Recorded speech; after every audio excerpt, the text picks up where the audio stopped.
دوستو بیت المقدس دنیا کے 3 سب سے بڑے اور اہم مذاہب یعنی مسلمان، عیسائی اور یہودی مذہب کے اندر انتہائی اہمیت کا حامل ہے۔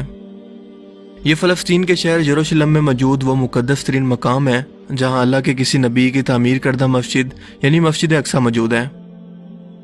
یروشلم شہر کا کردار قرب قیامت کے حالات سے متعلق انتہائی اہم اور فیصلہ کن ہے، اور موجودہ دنیا کے حالات کو سمجھنے کے لیے یروشلم کے حالات کو سمجھنا بہت ضروری ہے۔ یہودیوں کے مطابق یہ مقدس شہر ان کے مسیح کی آمد کی جگہ ہے جہاں سے وہ پوری دنیا پر ایک بار پھر سے حکومت کریں گے، جیسے حضرت سلیمان علیہ السلام کے دور میں ان کی حکومت تھی۔ جبکہ عیسائیوں کے مطابق یہ حضرت عیسیٰ علیہ السلام کا شہر ہے جہاں نعوذ باللہ انہیں سولی پر لٹکایا گیا، اور قرب قیامت سے پہلے وہ پھر اسی جگہ پر ایک بار پھر سے لوٹ کر آئیں گے اور عیسائیت کی تصدیق کریں گے۔ جبکہ مسلمانوں کے لیے یہ قبلہ اول ہے، اور اللہ کے رسول صلی اللہ علیہ وآلہ وسلم نے 17 مہینے تک بیت المقدس کی طرف منہ کر کے نماز ادا کی تاکہ یہودیوں کو یہ یقین ہو سکے کہ جس خدا نے حضرت موسیٰ علیہ السلام کو تورات دے کر بھیجا، اسی نے محمد صلی اللہ علیہ وآلہ وسلم کو قرآن پاک جیسی مقدس کتاب دے کر انسانیت کی ہدایت کے لیے بھیجا ہے۔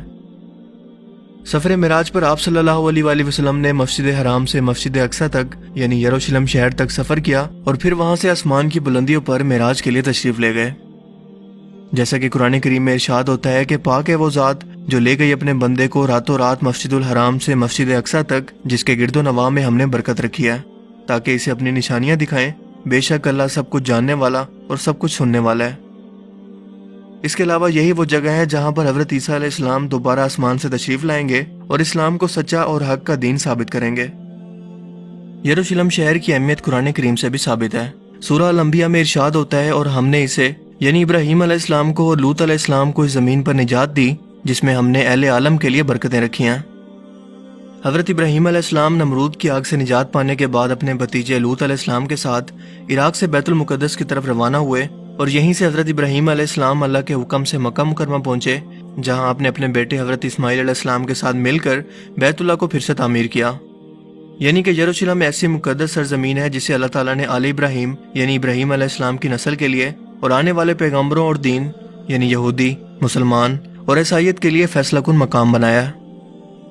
کیونکہ ظاہر ہے کہ ان تینوں مذاہب میں سے سچا تو کوئی ایک ہی ہو سکتا ہے، اور یہی کردار قرب قیامت سے پہلے یروشلم کو ادا کرنا ہے۔ یعنی یہ شہر قرب قیامت سے پہلے صرف ایک دین کو سچ اور حق ثابت کرے گا، اور اسی لیے اس قدر اہمیت تینوں مذاہب کے اندر ہے۔ یروشلم ایک قدیم شہر ہے اور تقریباً 4000 سال پرانی تاریخ رکھتا ہے۔ یہ 2 مرتبہ مکمل طور پر تباہ ہوا۔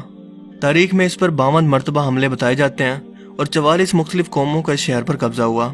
یہ تل ابیب شہر اور بحیرہ روم یعنی میڈیٹرین سی سے 60 کلومیٹر مشرق اور بحر مردار یعنی ڈیڈ سی سے تقریباً 33 کلومیٹر فاصلے پر جبل یہودا سے گھرا ہوا ہے، جہاں یہودیوں کی 3000 سال پرانی تاریخ، عیسائیوں کی 2000 سال، جبکہ مسلمانوں کی 1400 سال پرانی تاریخ موجود ہے۔ یہاں اس وقت 64% یہودی آبادی، 32% مسلمان اور صرف 2% عیسائی موجود ہیں۔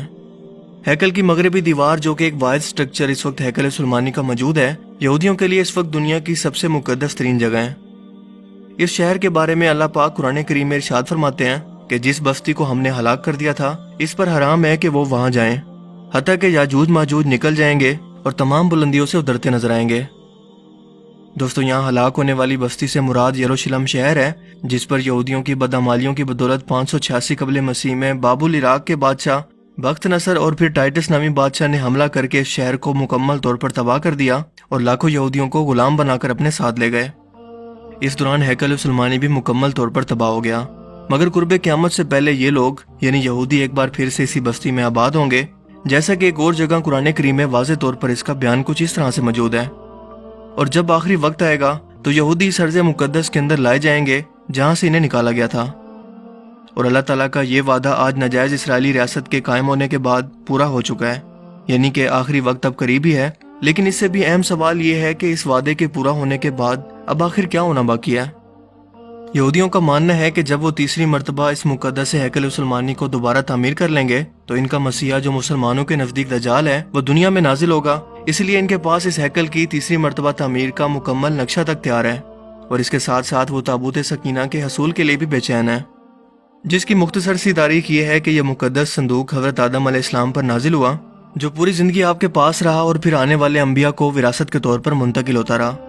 یہاں تک کہ یہ حضرت موسیٰ علیہ السلام تک پہنچا، جس میں وہ اپنا خاص سامان یعنی تورات کا اصل نسخہ، اپنا عصا مبارک اور اپنا باقی سامان رکھتے تھے۔ اس کے علاوہ اس میں حضرت سلیمان علیہ السلام کی انگوٹھی بھی موجود ہے، جس سے وہ جنات پر کنٹرول کرتے تھے۔ مگر ہیکل سلیمانی کے دوسری مرتبہ تباہ ہونے کے بعد یہ صندوق ایسا غائب ہوا کہ پھر آج تک نہیں ملا۔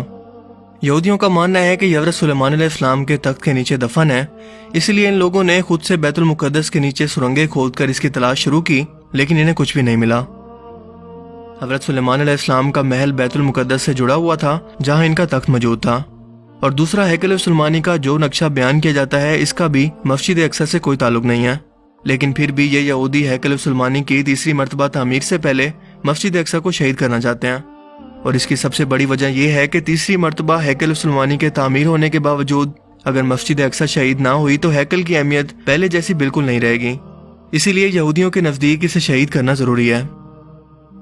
اسرائیلی ماہر آثار قدیمہ کے مطابق ہیکل سلیمانی قبۃ الصخرہ کے نیچے موجود ہے، اور یہ علاقہ یعنی مسجد اقصی اور قبۃ الصخرہ مسلمانوں کے کنٹرول میں ہے۔ اسرائیل نے عربوں کے ساتھ 6 روزہ جنگ کے دوران بیت المقدس پر قبضہ کر لیا تھا، مگر مسجد اقصی اور قبۃ الصخرہ کا کنٹرول اس جنگ کے باوجود بھی اردن کے ہاشمیوں کے پاس ہی تھا، جس کے بعد انہیں وہاں سے نکال کر اسرائیلیوں نے اس زمین پر قبضہ کر لیا۔ اس کے بعد ہیکل کی تعمیر کے اندر مزید تیزی آ چکی ہے، جو کہ ان کا صدیوں سے خواب ہے، کیونکہ ان کا ماننا ہے کہ اس کے بعد ہی مسیح دجال کی اس دنیا کے اندر آمد ممکن ہوگی، اور اسی مقصد کے لیے باقاعدہ ایک تنظیم دی ٹیمپل انسٹیٹیوٹ قائم ہے۔ لیکن ایک اہم بات کہ اس ہیکل کی تعمیر کے ساتھ ایک بڑی خون ریزی کا بائبل کے اندر بھی ذکر ہے، جس کی تصدیق یہودی بھی کرتے ہیں اور کہتے ہیں کہ یہ 7 سالہ لمبا عرصہ ہوگا، کیونکہ پہلے 3.5 سال کے اندر دنیا کی 1/4 آبادی ماری جائے گی، اور اس کے بعد انسانوں کے مرنے کے دوسرے دور کا آغاز ہوگا، جس میں دنیا کی مزید 1/4 آبادی موت کا شکار ہوگی۔